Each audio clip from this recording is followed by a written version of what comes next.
Good evening or Muy bien, buenas tardes, buenas noches, bienvenidos al World Bank Pavilion. Para aquellos que regresan, para aquellos que vienen por primera vez, este es el Pavilion COP28 y es un placer para mí estar hoy aquí y voy a salirme del libreto un minuto porque, como verán, tenemos todas mujeres en este panel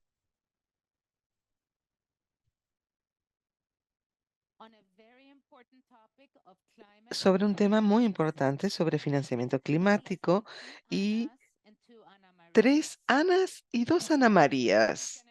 Así estamos. Va a ser interesante. Voy a comenzar con algunos comentarios para dar contexto, pero lo más importante es lo que vamos a escuchar de nuestras panelistas. Hemos escuchado en los últimos días que la diversidad de los desafíos climáticos generan o necesitan soluciones diversas y de eso vamos a hablar hoy. La política y las reformas normativas y las inversiones público-privadas tienen que estar alineados con el perfil de un desafío en particular para ser efectivos. Hay mecanismos de finanzas utilizando financiamiento concesionario construido alrededor de desafíos en particular para que tenga sentido. Las finanzas debiera seguir el desarrollo, no al revés.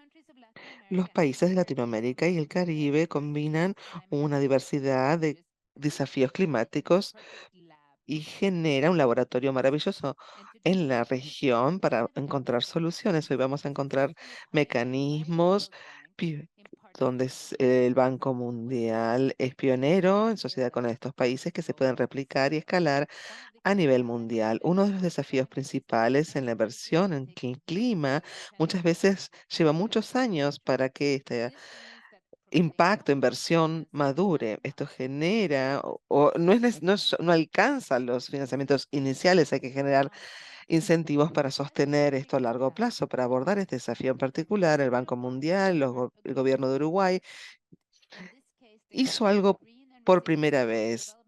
El, el, en Uruguay se realizó tenemos a la ministra Beleche aquí, un préstamo de políticas de desarrollo de crecimiento resiliente y verde, y se necesita muchísimo financiamiento. Sabemos que las finanzas solas no van a alcanzar nunca y hay que movilizar el dinero privado y vehículos mezclados para generar otro tipo de soluciones. Los bancos de desarrollo pueden ser fundamentales, incluso en el acceso. En Brasil tenemos 500 millones de dólares en proyecto en el Banco de Brasil para fortalecer el sector agro para asumir, asistirlos a llegar a sus necesidades. La Secretaría de Brasil nos va a dar información sobre esto. Es importante ayudar a los países a decarbonizar sectores importantes. Hay puntos importantísimos. El gobierno de Chile, el Mundial, establecieron un mecanismo para ayudar a bajar los riesgos e incentivar la inversión privada en la industria de hidrógeno verde. Doctora Ana María Frusuidas, del Comité de Hidrógeno de Chile, nos va a contar más al respecto. Entonces, vamos a hablar con las panelistas. Ministra, vamos a comenzar con usted. Uruguay hace poco generó unos titulares, la sustentabilidad, un bono y ahora incentivando el Banco Mundial para cambiar el modo en que hacemos negocios con los otros países como Uruguay. ¿Cuáles serán las motivaciones en este lugar? ¿Cómo pretenden tomar la agenda hacia el futuro y qué recomendaría a otros países? Muchas gracias, Ana, por la invitación. Gracias, Ana, Felipe, a- por todo el trabajo que hemos hecho conjuntamente en el último meses, año, que nos lleva hasta este punto para tener este préstamo listo para ser firmado y desembolsado. Si puedo darles un background a la pregunta, comenzamos en Uruguay en el octubre de 2021 con parte de ese comité IMF y el Banco Mundial. Había que distinguir a los países de acuerdo a la contribución que daban al objetivo mundial, la conservación de la naturaleza, del clima. Pensamos que un costo menor de financiamiento debiera tener una mejor conducta ambiental. Impulsamos esta idea sobre el aspecto financiero, que también podría darse con el acceso al mercado por el lado comercial. Y la otra idea que defendimos fuertemente es que teníamos que hacer lo que decíamos. No hay necesidad de tener tanto diagnóstico ni papeleo. Necesitamos resultados concretos alineados con esa visión. Un año después, en octubre del 2022, Uruguay emitió el primer bono de soberanía sostenida que tenía una estructura. El índice tenía un paso hacia arriba, hacia abajo, enlazado con los indicadores de rendimiento. Estos de medio ambiente provienen de los ADCs que teníamos en el Acuerdo de París.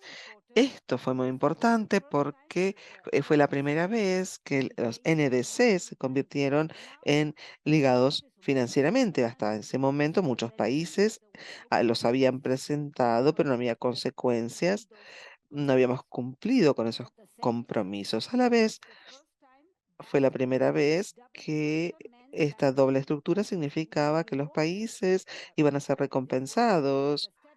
Por el otro lado, teníamos un paso hacia abajo también. Íbamos a ser recompensados si cumplíamos con ciertas ambiciosas o ambiciosos objetivos ambientales. En ese momento, para este bono, elegimos dos indicadores, uno de los cuales es la reducción de emisión de gases de efecto invernadero y la otra es la conservación, la preservación de bosques nativos. Esto significa que hay una enorme coordinación entre distintos ministerios, el Ministerio de Ganadería, Industria, Medio Ambiente, Asuntos Exteriores y Finanzas y Economía.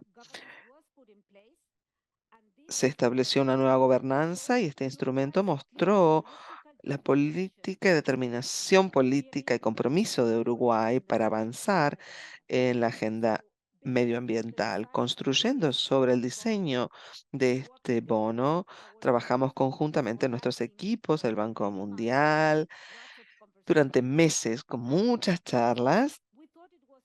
Pensamos que era importante, una vez más, tener un incentivo económico en los préstamos, no solo en el bono como teníamos en el caso anterior.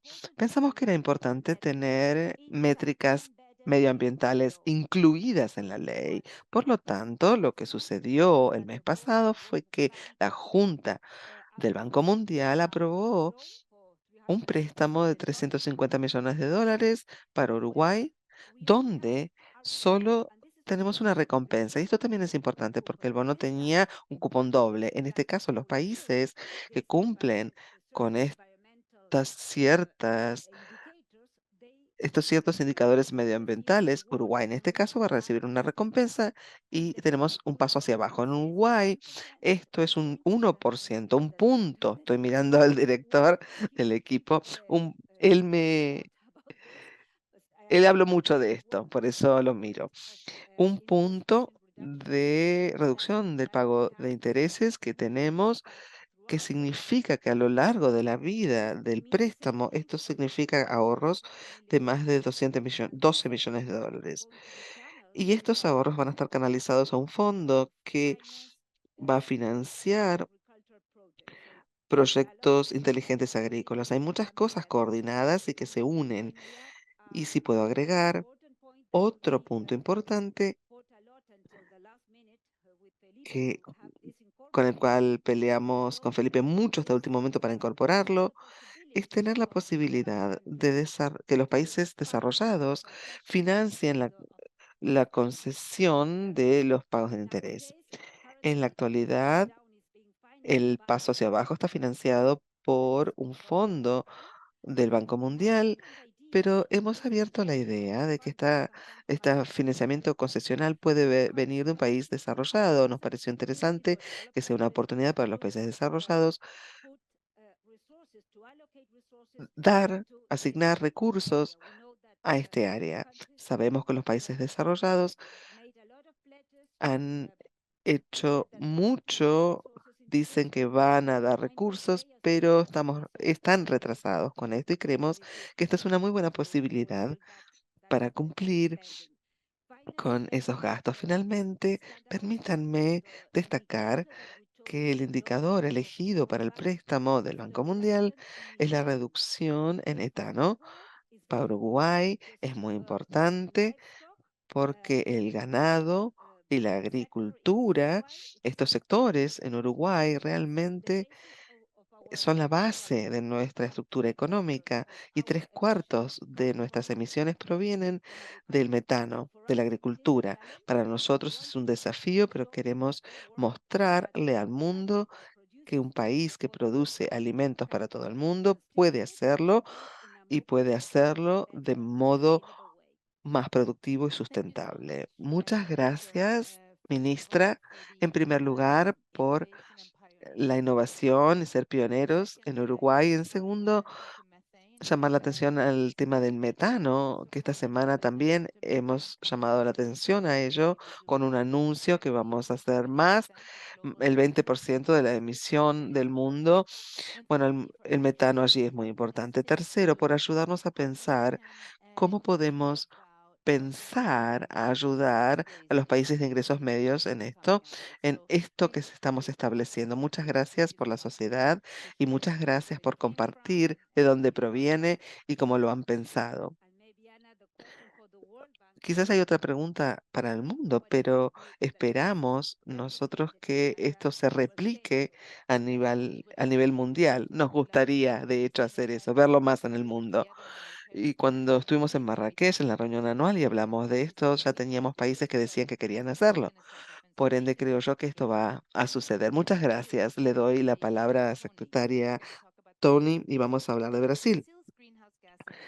La emisión de efecto invernadero en Brasil es ideal para encontrar sus soluciones ambientales. También tienen un programa de reformas muy importante, incluyendo la transformación ecológica. ¿Cómo las iniciativas como esta, como este proyecto de finanzas, los ayudan a alcanzar sus objetivos y cómo van a tomar hacia el futuro esta agenda y también el COP 30? Muchas gracias, buenas tardes, damas y caballeros. Qué honor estar en este panel con todas mujeres. Es mi primera vez de solo mujeres, por ende es un placer para mí estar aquí. Quiero comenzar agradeciendo al Banco Mundial, que ha sido un muy buen socio en tantos proyectos en Brasil, en distintos ministerios, y creo que tener este enfoque general al desarrollo económico y incluir al clima como un pilar nos ha unido a todos. Creo yo que el objetivo de Brasil, y entiendo que también para el Banco Mundial es llegar el clima no como un nicho, especialmente el financiamiento climático, como algo central en nuestro desarrollo económico. ¿Qué hemos hecho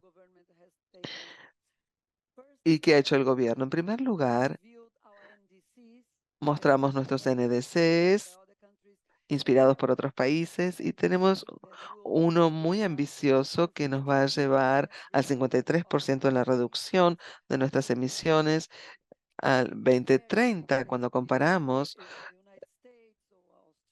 con los Estados Unidos, Australia o Canadá, para los países en desarrollo es muy ambicioso y sabemos, conocemos el problema central de Brasil, ha sido la deforestación de nuestros principales recursos de emisiones.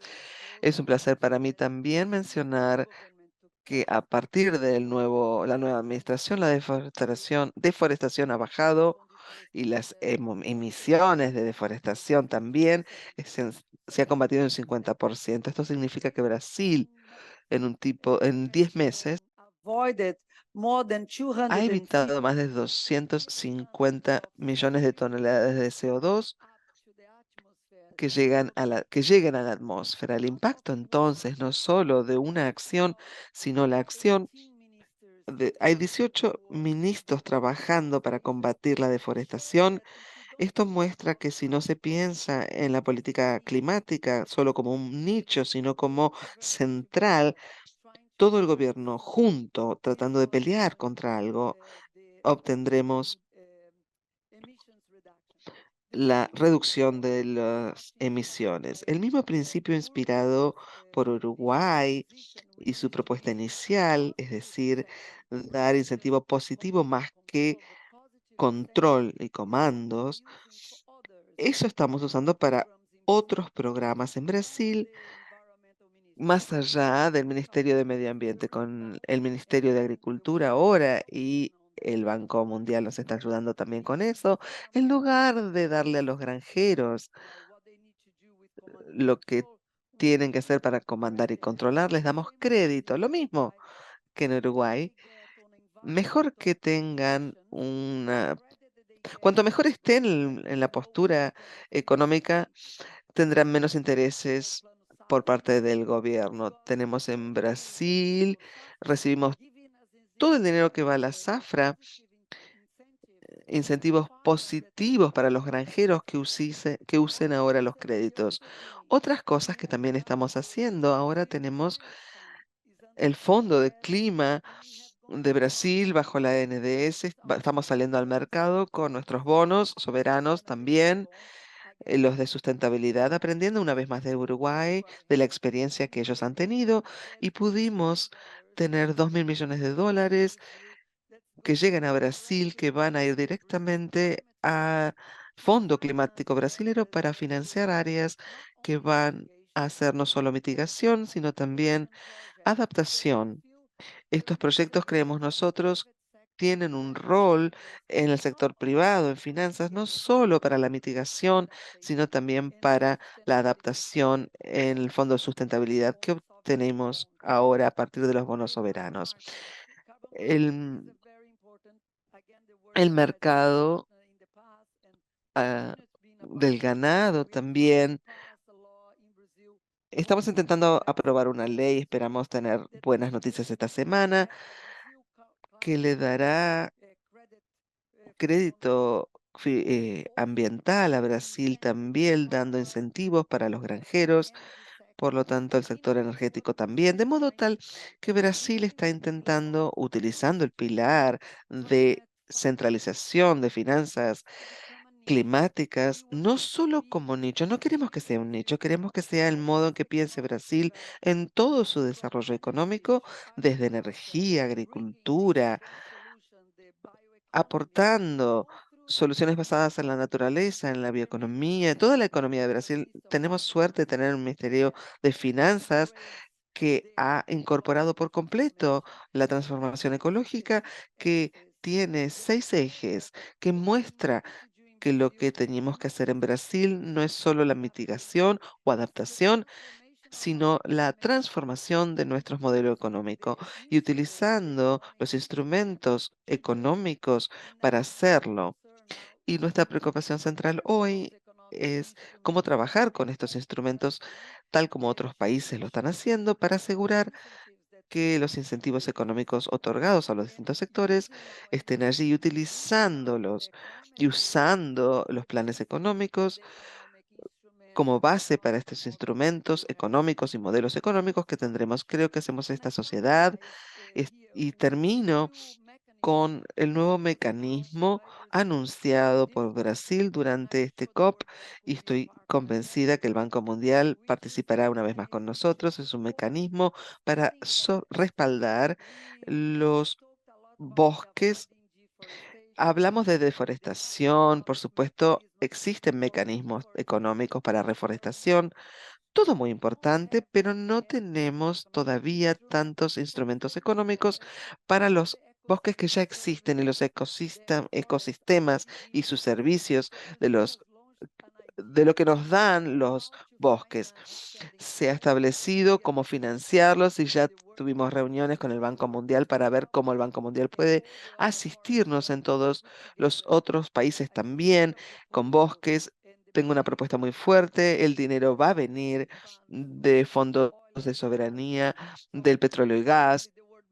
Esperemos que el Banco Mundial nos vaya a ayudar con esto para asegurarnos que esto se lleve a cabo y esperamos juntar 250.000 millones de dólares para estos bosques existentes, algo que queremos empezar a hacer ahora y poder lanzarlo en el COP30. Muchas gracias. Wow. Entonces, Brasil es el hogar mundial de la mayor parte del Amazonas. Si se puede hacer en Brasil, eso cambiaría todas las reglas del juego. Escuché tres cosas que son bastante impresionantes en cuanto al ecosistema necesario. Uno, en poco tiempo lo dieron vuelta, lo cambiaron, redujeron la deforestación a un ritmo muy interesante. En segundo lugar, mencionó algo muy importante, el gobierno participando, todo el gabinete respaldando las prioridades y Uruguay y Brasil concentrándose en incentivos positivos. Eso es lo tercero que escuché, a diferencia de lo otro. Creo que es muy poderoso y que ven una respuesta ya es increíble y que nos alienta a todos. Y muchas gracias por compartir. Muy buena suerte. Creo que ya están en camino y parece que va muy, muy bien. Ahora quisiera pasar a directora ejecutiva, Brooks. Quiero hablar de hidrógeno, algo que también es muy interesante. Lidera unas instalaciones de $1.000 millones de hidrógeno verde, conjuntamente con otros desarrollos del banco. También participa de otra formación de sociedades con el banco. Mi pregunta, ¿qué factores claves son necesarios para hacer el hidrógeno verde que se dé en vuestro país? ¿Cómo el financiamiento de iniciativa puede ayudar y qué enfoque recomendaría a otros países que están pensando sobre hidrógeno? Le doy la palabra. Muchas, muchas gracias por la invitación. Soy parte de Corfo. Corfo es una agencia de desarrollo de medio ambiente de Chile, del ministro de Economía. Vemos el hidrógeno como una herramienta para el desarrollo de nuestro país. No es solo el punto de vista de nuestro Ministerio de Energía como solución energética, sino buscamos más puestos de trabajo, industria local, incremento de nuestro PBI en definitiva. En el 2021 hicimos un llamado, una solicitud de la primer planta industrial que produjera hidrógeno en Chile. Hoy tenemos un avance en este proyecto y también hay otros proyectos que se han anunciado. Más de 40, 60 proyectos se han anunciado a lo largo de todo el país. Respecto de los factores claves, el primero es facilitar un ecosistema para estos proyectos. Es decir, Corfo cuenta con la definición del Comité de Hidrógeno para desarrollar la industrialización de hidrógeno en Chile. Yo soy directora de este comité, por lo tanto, trabajamos en el sector público, tenemos un grupo de 11 ministros y el vicepresidente de Corfo. Trabajamos conjuntamente en ello. Por ejemplo, el Ministerio de Economía está a cargo de la regulación, cambiar la regulación. Hay que cambiar la regulación química. Como saben, el hidrógeno no está catalogado como combustible, amonio también. Hay que cambiar muchas normativas respecto del uso de la agencia, de las agencias y la seguridad. Por lo tanto, el Ministerio de Economía está a cargo de ello. El Ministerio de Medio Ambiente a cargo de las licencias ambientales. Por lo tanto, tenemos que otorgar más certeza al proyecto para poder mitigar los riesgos medioambientales y la afectación de la sociedad. Respecto de el Ministerio de Transporte, necesitamos una estructura en común. Hay una región particular. En Chile se han anunciado más de 10 proyectos. No podemos pensar en 10 puertos en ese área. Tenemos que tener una estructura en común, plantas normativas en común para la logística, no solo para la Junta, para las áreas de almacenamiento, las autovías, etcétera. Con el Ministerio de Activos Públicos, la mayoría de los proyectos han pedido territorios públicos para construir los proyectos. Por lo tanto, cómo entregamos esos territorios, esas áreas y el costo que esto representa es también muy relevante. El Ministerio de Finanzas también, por supuesto, están trabajando en incentivos impositivos y también cuentan con una llave en el esquema financiero respecto de las instalaciones. Estas instalaciones de 1.000 millones de dólares para reducir el costo capital y mitigar el riesgo percibido por el sector de financiamiento privado a la tecnología. Tenemos alguna experiencia en Corfo porque financiamos la planta energética con una inversión de más de 1.000 millones de dólares. Tenemos el dinero que podría ser no mucho para miles de millones de inversión que serían necesarios, pero esto es una señal del Estado que podemos creer es en la tecnología y que podemos otorgar así una reducción al riesgo y el cierre de las finanzas podría llegar. Respecto de su segunda pregunta en financiamiento innovador, estamos hablando con algunas industrias para facilitar esa invitación a los bancos privados, medio ambiente.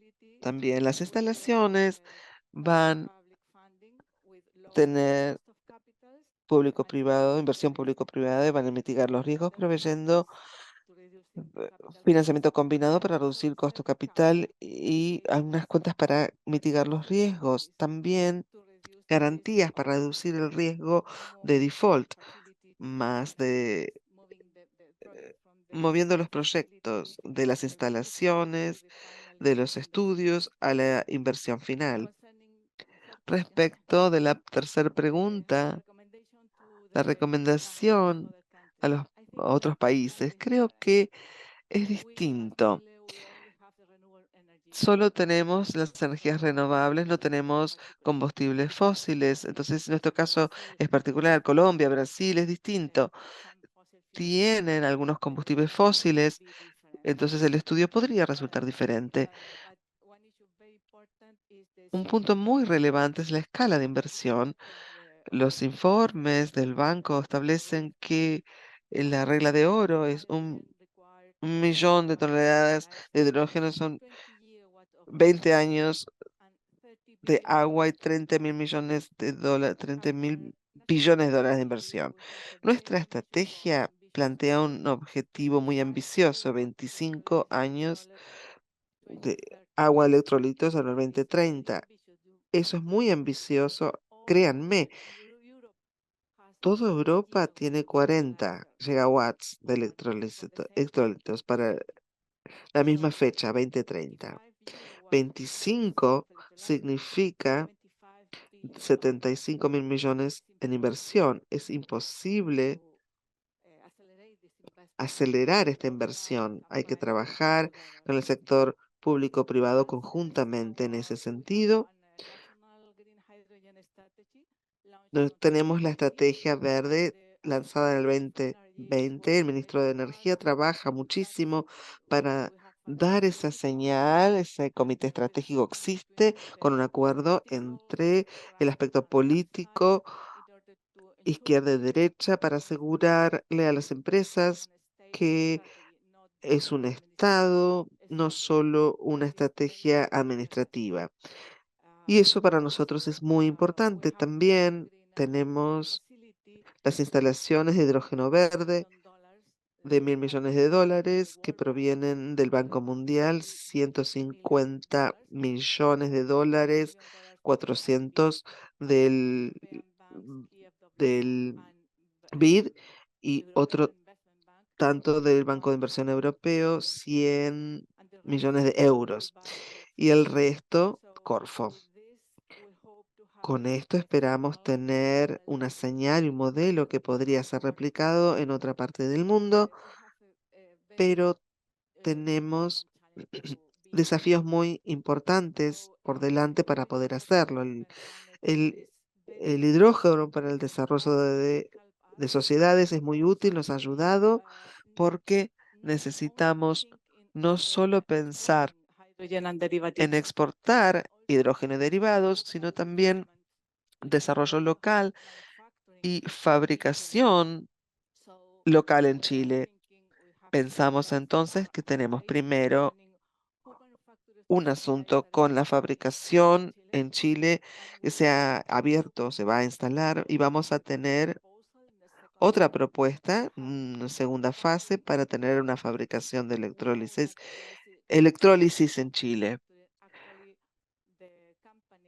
Las empresas, de hecho, tienen tiempo de entrega de 18, 12, 2 años en realidad, para entregar electrólisis. Ese es un tema importante porque las grandes empresas van a vender electrólisis a una pequeña empresa chilena y no a Estados Unidos, con IRA u otro país que tenga mejor subsidio. Creemos nosotros que tenemos una oportunidad para desarrollar fabricación en Chile. También la utilización no solo de hidrógeno verde, no, sino exportar también acero verde o vidrio verde u otros productos. Tendremos entonces productos más elaborados que podemos exportar. Por ende, la, val- la creación del valor local es muy importante y el trabajo que estamos haciendo es para catalizar el proceso. Y allí estamos. And Muchísimas congratulations. gracias y felicitaciones. Realmente, tres cosas breves. No sé por qué elijo tres, pero bueno, en primer lugar, me encanta cómo han posicionado el hidrógeno como que tiene que ver con el crecimiento económico para el país, trabajos, industria local. Me gusta cómo lo han planteado, no es solo solución energética, es mucho más. En segundo lugar, cuando habla de qué tipo de incentivos son necesarios, reconoció algo que muchos países están pensando. Dado incluso que es, a pesar de que es nuevo, cómo se manejan los riesgos de lo no seguro, cómo se va a realizar, y creo que eso fue muy buen pensado. Y cómo movilizan, en tercer lugar, los socios. Tienen muchos que traen dinero, pero también experimentan, y las experiencias que hace esta primera experiencia que vaya a ser muchas más a futuro. Y esto nos lleva ya al final. Estas señoras están liderando el camino en maravillosas innovaciones. Muchas gracias.